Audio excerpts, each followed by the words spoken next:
Olá, eu sou Jéssica Leite, acadêmica do curso de Ciências Econômicas da Universidade Federal do Acre, UFAC, e este vídeo ele foi produzido como atividade da disciplina de Economia Acreana, que é ministrada pelo professor José Porfírio.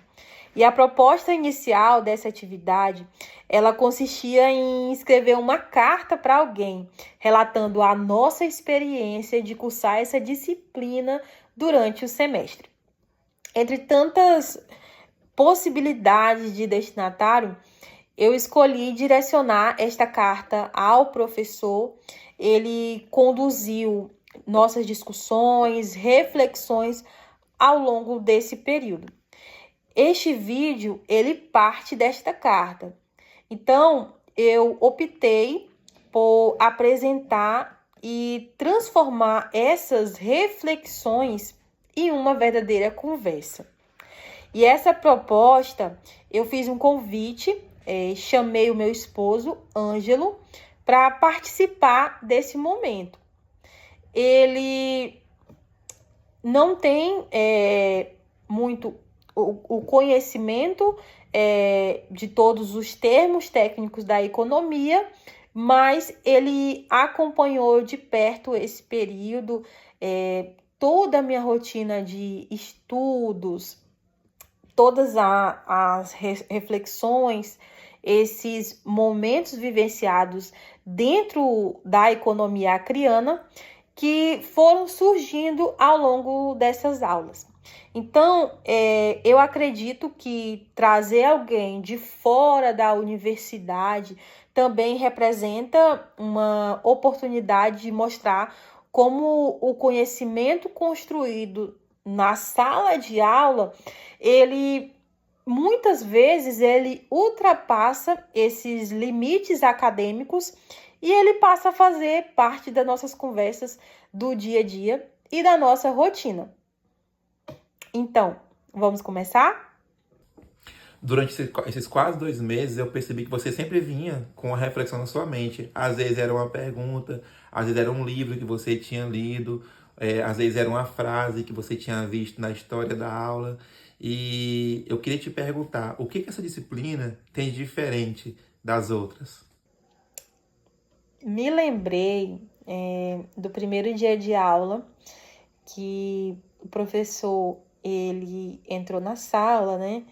E após um momento, ele iniciou a aula fazendo uma pergunta.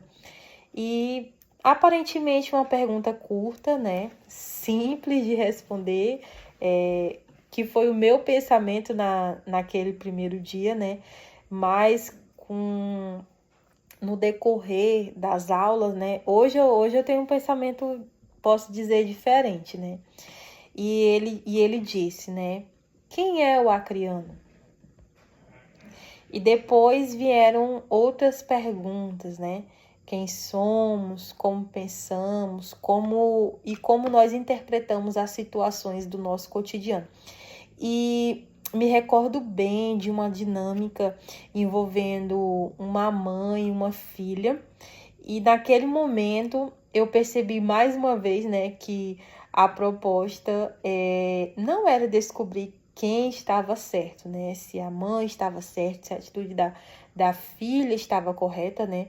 Mas o mais importante era compreender como que nós construímos os nossos julgamentos, como nós interpretamos história e qual responsabilidade temos quando formamos opiniões sobre algo que nem sempre nós conhecemos completamente. E foi ali, naquele momento, né, que mais uma vez eu tive essa percepção que essa disciplina também iria me ensinar não só sobre economia. Ele ensina, antes de tudo, formas diferentes de você olhar, né, essas perspectivas. E pela primeira vez eu senti que o conteúdo ele não começaria com respostas, né? Mas ele começava com perguntas. E eram perguntas que, para mim, nessa percepção, né? Elas continuavam mesmo depois que a aula terminava. E eu acho que foi exatamente nesse momento que eu percebi que a economia acriana, ela seria muito mais do que aprender sobre fatos do Estado Acre. Ela seria um verdadeiro convite para olhar para o lugar, né, de onde eu vivo, com mais curiosidade, com mais responsabilidade e com menos respostas prontas. Realmente eu percebi que você, quando chegava em casa, comentou muito sobre esses livros. Inclusive, teve um que você comentou sobre um ladrão que roubou alguma coisa do Acre. Eu nem sabia que alguém tinha roubado do Acre, né? E eu queria te perguntar, assim, sobre esses livros que você leu. Por que esses livros, eles também te trouxe, assim, muita expectativa? O que eles têm de diferente que mexeu tanto e falou tanto com você? Essa é uma pergunta muito interessante, porque no começo eu também achei que seriam muitos livros, muitos mesmo, né, contando esses acontecimentos históricos. E aos poucos eu percebi que eles não faziam muito, que eles faziam muito mais do que isso, né? Contar, citar a história. Eles mostraram que uma mesma história, ela pode ser contada por diferentes perspectivas. Enquanto um autor ele apresentava os aspectos econômicos da borracha, o outro já estava mostrando ali os impactos humanos daquele mesmo processo. Então, meio que um ajudava a compreender a lógica, seja do capital, outro já revelava quais foram as consequências dessa lógica sobre a vida das pessoas. E foi justamente essa diversidade de olhares que mais me chamou a atenção. E eu passei a entender melhor como que o auge da economia da borracha fez essa transformação no Acre. E também como esse crescimento, ele se estendeu, ele se estendia diante das profundas desigualdades. Então, aprendi sobre o sistema de aviamento, sobre a exploração dos trabalhadores, sobre a migração nordestina, para a Amazônia, e também como que o interesse internacional ele influenciou diretamente a economia da região. E antes eu conhecia muito desses assuntos, né? Mas de forma bem superficial.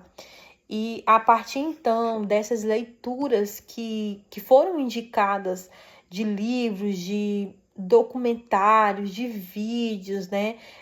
Um material bem consistente, eu comecei a perceber como tudo isso estava conectado. E outro ponto também que me marcou foi entender que muitas riquezas produzidas aqui, elas não permaneceram aqui. E elas movimentaram outros lugares, contribuíram para que outros desenvolvimentos, enquanto a região, ela passou por muita dificuldade e em muitos aspectos ainda deixam marcas até a atualidade. Então, essas percepções, ela mudou minha forma de olhar para o Acre.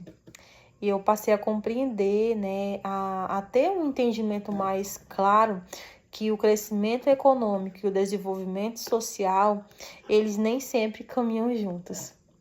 Porque é muito fácil você fazer essa leitura no livro, né? Você tem esse entendimento sobre ambos os crescimentos, mas você poder fazer uma compreensão melhor através dessa leitura histórica, todos esses momentos no qual o Estado passou, é bem interessante. Então, talvez essa tenha sido uma das melhores contribuições, né? Que todas essas leituras, elas contribuíram. E elas não me deram respostas prontas, elas me ensinaram a olhar para esses fatos com mais cuidado, a comparar diferentes versões, né? Porque o professor, ele passou vários livros, então eu pude ler o mesmo fato, né? Na perspectiva de mais de um autor. Então, é interessante você comparar essas diferentes versões, você questionar também explicações simples, porque em muitas dessas leituras eram leituras muito descritivas, né? Muito detalhadas. E eu acho que isso vale não apenas para compreender o passado, mas também para interpretar o presente. E hoje, quando acompanho uma notícia sobre o Acre, dificilmente eu consigo enxergar de forma isolada. Sempre me pego tentando entender o contexto, as causas, né? E principalmente os interesses que existem por trás daquela realidade. E, para ser bem sincera, eu acho que esse foi um aprendizado muito, muito mesmo importante, porque a minha percepção, ao iniciar as leituras, foi que eu deveria decorar as datas, né? Eu deveria decorar que a data tal foi o período que aconteceu isso, neste momento. Não que não seja importante, é importante, mas é muito além disso, de decorar datas. Foi aprender a fazer essas conexões que eram uma dificuldade. Eu percebi isso mesmo, porque depois você começou a comentar sobre o Acre de uma forma diferente, né, com tudo aquilo que você viu na disciplina. Mas eu queria te perguntar, em que momento que você deixou de enxergar as histórias do Acre apenas como uma matéria da faculdade e começou a ver o Acre de forma diferente? Eu acho que essa foi a maior mudança. Antes da disciplina, eu olhava para o Acre como o lugar onde eu moro, né? Era o estado onde eu nasci, onde eu estudo, onde eu trabalho, onde eu construí minha vida, né? E muitas vezes eu tinha esse olhar, né, de forma isolada. E depois das aulas, eu comecei a perceber que nada acontece por acaso, né?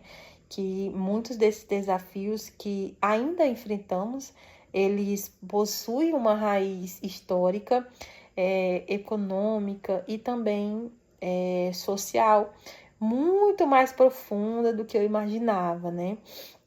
E essas raízes, elas também ultrapassam o mundo, né?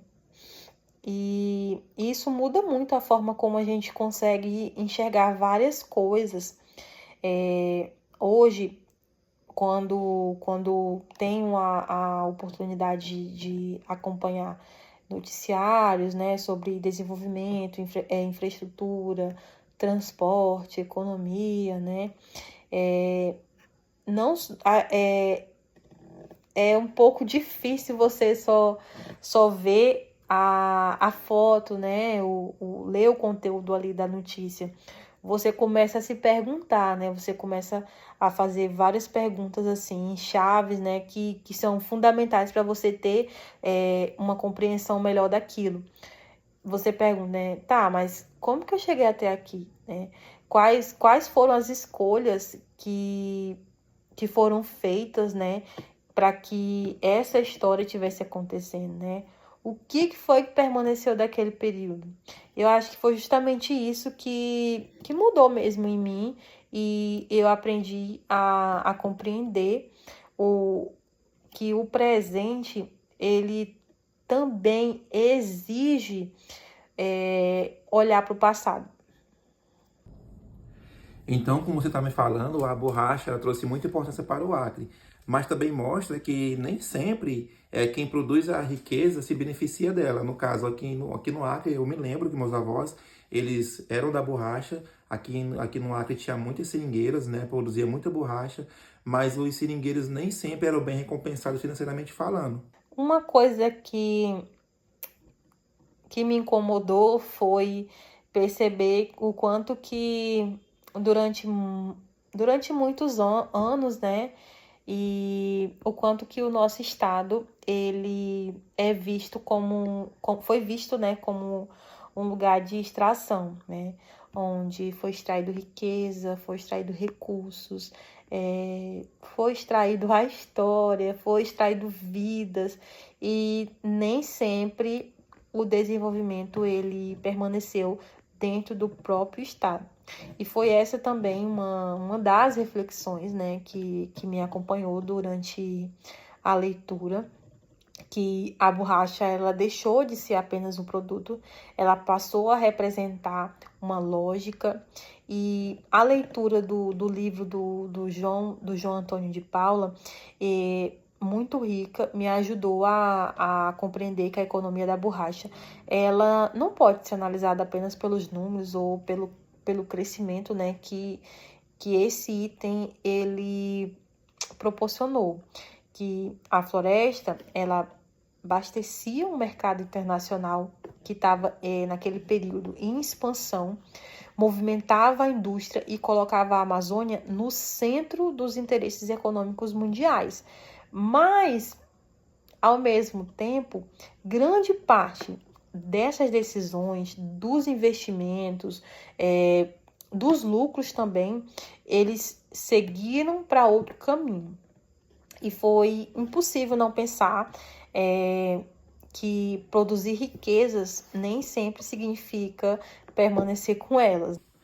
É interessante pensar nisso, porque às vezes a gente olha para a Amazônia como se ela estivesse isolada do restante do mundo. Mas quando na verdade a Amazônia ela faz parte, ela fez parte do mundo, principalmente na época da borracha, onde todos queriam essa riqueza, onde todos queriam essa matéria-prima, onde todo mundo estava lutando pelo dinheiro, pelas conquistas. Então era no Brasil que tinha essa grande riqueza, era na Amazônia que tinha essa grande riqueza. Exatamente. E foi nesse ponto que eu comecei a olhar de outra forma para uma ideia discutida na sala de aula, que foi o chamado mito do isolamento.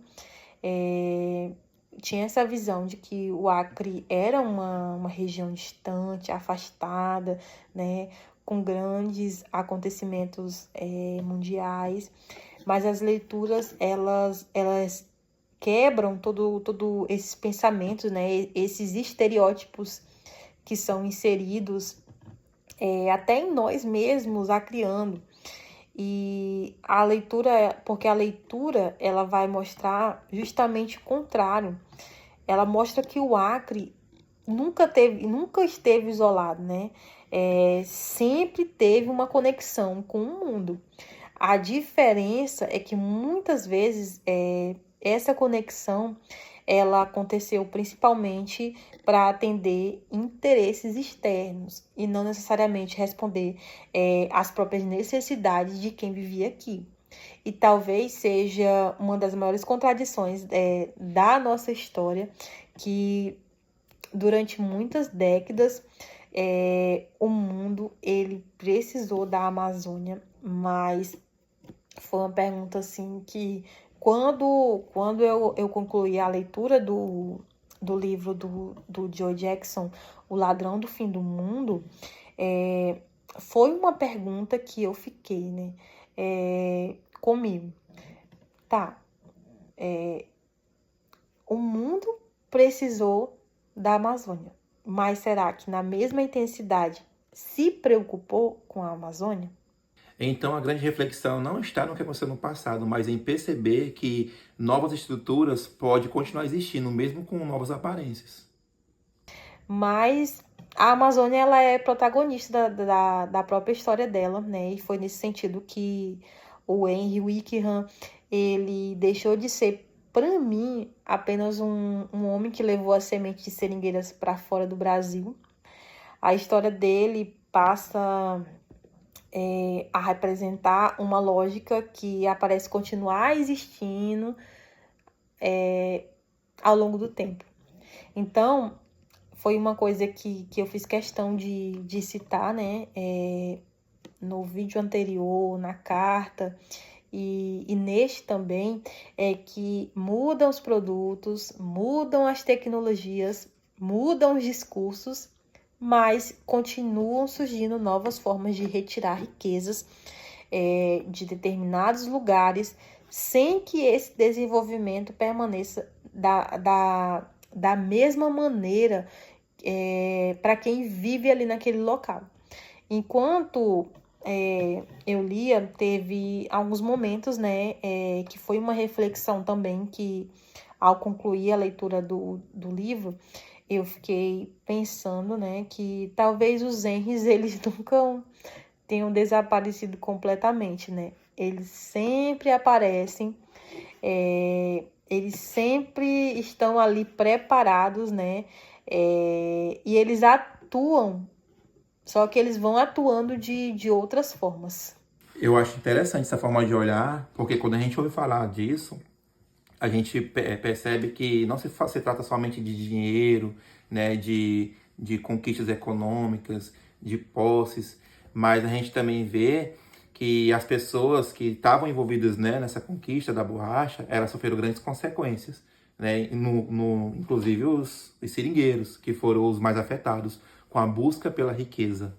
Foi então que a leitura sobre a Batalha da Borracha, ela mudou novamente a forma como enxergava esse período, né? Até aquele momento, estava pensando principalmente na circulação da riqueza, mas essa leitura, ela nos permite pensar na circulação das pessoas, né?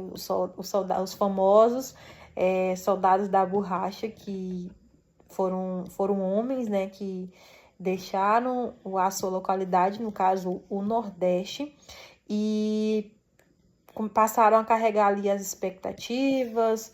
Foram várias propagandas que fizeram para esses homens, né? Várias promessas de que eles teriam uma vida melhor, né? E o quanto que essa dimensão dessa migração, ela impressiona e chama a atenção, porque a gente acaba percebendo o que está por trás, né? Que é mais que números, né? Porque existiam pessoas ali que estavam tentando reconstruir suas próprias histórias, né? Estavam tentando ter ali uma vida melhor através daquela publicidade, né, que eles faziam ali. Então, várias pessoas acabaram deixando as suas famílias, né, seus lugares de origem, suas casas, e enfrentaram uma realidade completamente diferente. Então, a economia, ela continuava existindo, mas agora ela tinha um rosto, né? Tinha sonhos, tinha dificuldades e tinha muito abandono. É como se a história se repetisse. A gente acha que o ciclo termina, mas até hoje as pessoas elas vivem, né, as consequências dessas decisões que foram tomadas lá atrás. Muito além, uma coisa muito além da economia. E também que é necessário compreender as pessoas, né? Essa história que é tão bonita, né? Antes dos números vieram elas. E foi nesse momento que você começou a responder a pergunta daquela disciplina? Aquela pergunta lá sobre quem é o acriano? É tipo isso, quem é o acriano? Na verdade, aconteceu algo curioso. Depois de todas essas leituras, poder aquela pergunta que ele fez no início da primeira aula ficou mais difícil. E isso não aconteceu porque me faltavam informações ou eu não sabia dos acontecimentos, mas foi justamente porque eu percebi que eu teria que ter muito cuidado, né, com uma definição, que o Macriano, ele não nasceu de uma única história, ele nasceu desse encontro, né, de muitas histórias, do sertanejo, que atravessou o país acreditando que encontraria uma oportunidade, do trabalhador que aprendeu a viver na floresta, né, diante de todas as precariedades, né, diante de todas as enfermidades que tinha ali na floresta, né, ou até mesmo do poceiro, que buscou construir uma vida nesse território, né. Então, desses povos que já estavam aqui antes dos ciclos econômicos, de quem chegou, de quem permaneceu, ou até mesmo de quem precisou recomeçar diversas vezes, né? Então, talvez seja justamente essa mistura, todas essas informações, né, que, de certa forma, dificulta um pouco resumir o Acre em uma única frase. Ah, agora eu entendi por que que você quis escrever essa carta para o professor. Não foi só sobre a matéria, mas sobre aquilo que ela despertou, né? A história do Acre, a luta pela borracha, a luta dos seringueiros, né? A luta pela Amazônia e as riquezas, né? Um povo guerreiro, um povo forte, batalhador que teve nessa região, na nossa terra. Muito linda essa história. Sim, ao meu ver, foi uma das maiores mudanças, né, que essa experiência trouxe. Então, antes eu achava que conhecer o Acre era conhecer a sua história, seus acontecimentos, né, suas características também, mas como aluno da disciplina, né, como acriana, você acaba percebendo que existe uma diferença muito grande entre você conhecer o Acre e você conhecer sobre o Acre. E durante muito tempo você acaba aceitando algumas explicações, algumas definições rápidas, né? E porque realmente muitas e muitas pessoas, né, não só de fora do estado, mas também os próprios acrianos, eles têm essa utopia, né, de ver o próprio local de nascimento como esse lugar isolado, ou lembrado apenas por algumas coisas superficiais. Mas todas essas aulas, né, e as leituras, elas mostram que talvez o problema ele nunca tenha sido o Acre, mas a forma como aprendemos a enxergar o local que nós mesmos estamos. Muito bom essa história, muito bom mesmo, gostei muito. Não apenas é sobre a história do Acre, mas em conhecer mais profundamente essa história. Por exemplo, eu nem sabia que os seringueiros tinham lutado tanto, né, pela sua terra, pelo seu patrimônio, pelas suas riquezas. Não tinha esse conhecimento do sistema de aviamento também, e nem tinha imaginado que as sementes, né, das seringueiras tinham sido roubadas, né, daqui do território para um outro lugar do mundo. Então, com isso eu entendi também, a gente entende que é muito mais do que conhecer uma história, é saber a importância que ela teve nas nossas vidas, né? E também a importância que ela teve no nosso território. Exatamente. E talvez esse seja o verdadeiro sentido da universidade. Não sair com todas as respostas, mas sair fazendo perguntas melhores, né? Quando lembro daquela pergunta feita pelo professor no início da aula sobre quem já havia recebido uma carta, hoje eu entendo melhor essa pergunta. Talvez uma carta exista justamente para isso, né? Para permitir que uma conversa ela continue mesmo quando a aula termine. E acredito que foi isso que aconteceu. A aula terminou, mas as perguntas continuaram. E é isso.